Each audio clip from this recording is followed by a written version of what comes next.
Well, if you've been listening to this program for the last few years and have been listening to very much about nutrition, you realize that you've been hearing about a silent killer. It's a killer that's worse than alcohol, worse than nicotine, worse than drugs. It's called monosodium glutamate. And most people don't know that MSG is in thousands of processed food, often under hidden name, probably in your kitchen cabinets. And now some doctors say this flavor booster could be boosting your weight. This is going to be the first of a 4-part series, today, tomorrow, and then 2 next week, by medical reporter Galen Tethrow on the dangers of MSG. MSG. You may think it's only an ingredient in Asian food, but you're wrong. It's everywhere. From restaurants to your grocery to your kids' school cafeterias, even your baby's formula. Monosodium glutamate is a flavor enhancer that's been big in the U.S. since the 50s. It's supposed to make your food taste better, but research shows MSG is making us fat. It's very difficult to exercise off. It's very difficult to diet off. And these infant animals that become obese tend to become what we refer to as couch potatoes. Dr. Russell Blaylock has studied these common flavor enhancers that many experts believe are hazardous to your health. He calls them excitotoxins, the taste that kills. An excitotoxin is a big word for any substance like MSG that overexcites cells to the point of damage, acting as a toxin, hence the term excitotoxin, a form of poison. The FDA considers MSG safe, but numerous scientists have found that glutamate in the diet can cause a range of problems in animals, including obesity. These foods, particularly in a child,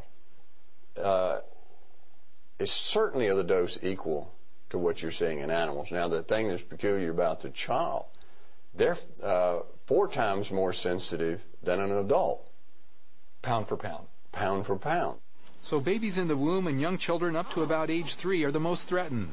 That means expectant mothers may need to be mindful of their diets. And when the babies are born, moms may want to watch out for formula. Nearly all formulas contain processed milk or soy protein. Because of the processing, these proteins are broken down into MSG and related excitotoxins. The other curious thing about exposing animals to MSG early in life is they prefer sweet foods, foods with sugar in it, carbohydrate foods, and they stay away from the foods that are healthier. And that can contribute to obesity throughout life and can make it almost impossible to lose weight. So is the public getting enough MSG in their food to trigger obesity? Estimates for MSG consumption vary widely, but almost everyone acknowledges significant and steady increases in the diet since 1960. And that may relate directly to government figures on excess pounds.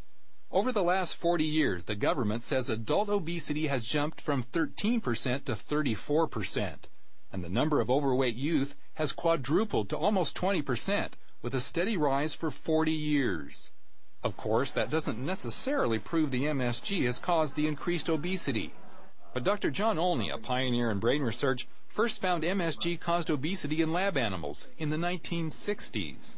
And Blaylock says the MSG theory makes much more sense than any other possible cause, such as lack of exercise.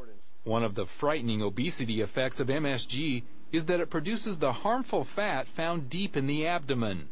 And we know people that have a lot of visceral type fat have an extremely high incidence of heart attack and stroke and arteriosclerosis. They're also more likely to suffer from insomnia, high blood pressure, type 2 diabetes, and high cholesterol. Blaylock says to reduce MSG intake, consumers will have to pick foods more carefully. Because there's intense competition between the food companies for taste and for customers. And customers choose foods based on taste mostly. So if you can add a lot of this taste-enhancing MSG, you produce this effect. With obesity continuing to rise, ignoring the MSG component could mean there's no end in sight for the ravages of excess pounds. Reporting from Jackson, Mississippi, I'm Galen Tethrow, CBN News. Well, that's the first of a 4-part series. Ladies and gentlemen, there's hardly a restaurant you can go to, especially Chinese. Chinese is noted for MSG in the food. It's one of the reasons people have headaches when they get through eating Chinese.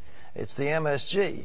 but it's used to flavor almost everything. Hamburgers, steaks, you name it, it's there. Well, here's some of the other names that this silent killer is lurking as. Aspartame broth, casein or caseinate, glutamate, hydrolyzed or autolyzed yeast, and hydrolyzed protein. Well, you can learn more about what foods contain MSG if you log on to cbn.com. And tomorrow, in part 2 of our series on MSG, we'll look at how it affects your brain and nervous system. You know, it's a hidden killer. It's hidden, and when I was watching that story and reading about it, I literally wanted to get a list and print out the list so that I could check my cupboards and check my kitchen, because not just for me, but for my son. I want to make sure that I'm not giving him something that I don't know I'm giving baby food, soup. Yeah. Almost every kind of soup has this kind of stuff in it, and you go down the line because it makes food taste good, and it kills you while it's making taste good. All right, what's